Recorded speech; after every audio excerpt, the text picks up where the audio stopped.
I'm here, first of all, to support and represent my seventh grade student, Imani, who's in my communications art class, and she was the proud winner for our school, which is AESM. I'm also here because I am a poet educator, and poetry being my passion, I believe it's hugely significant that we promote, endorse, and validate the work of young people. My experience with poetry is I am a published poet, and my poet name is Larglendal Wallace. I taught poetry at the college level in Seattle. I relocated here last year from Seattle, so this is my first year with the St. Louis Public Schools.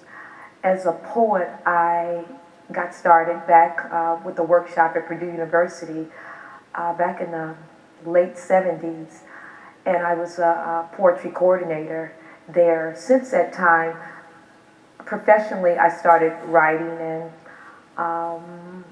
it wasn't until 2010 in which I actually published my first collection. Well, for me, it's an act of releasing.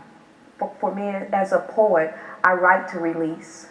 So to see that same process of creativity, of the juices flowing in students in which they're able to construct ideas from everyday occurrences, from social issues, it's very just rewarding. It's rewarding because students need to know that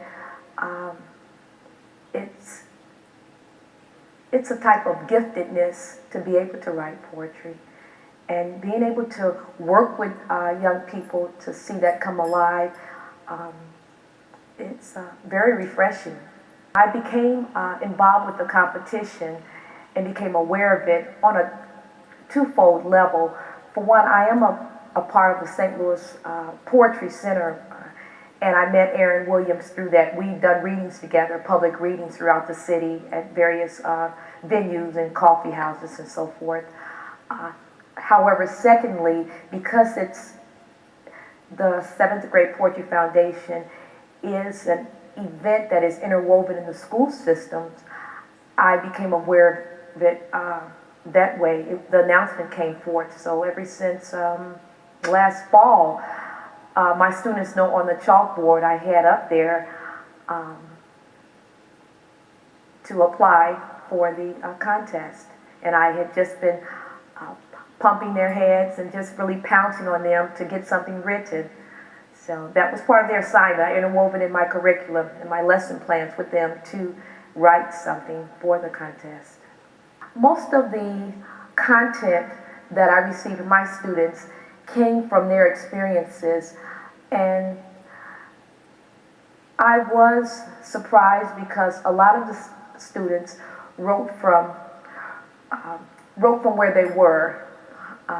They wrote about issues, they wrote about concerns they had, and again, their environment is challenged, some of the students, and they seem to touch on that.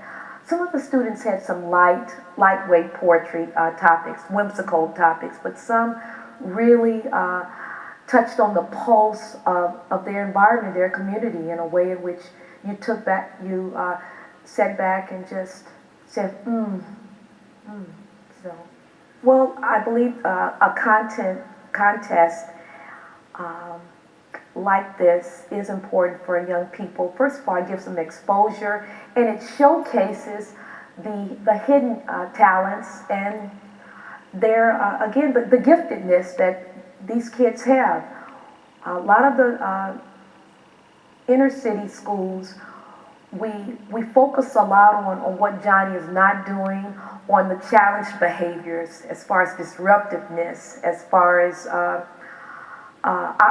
oppositional defiant behaviors.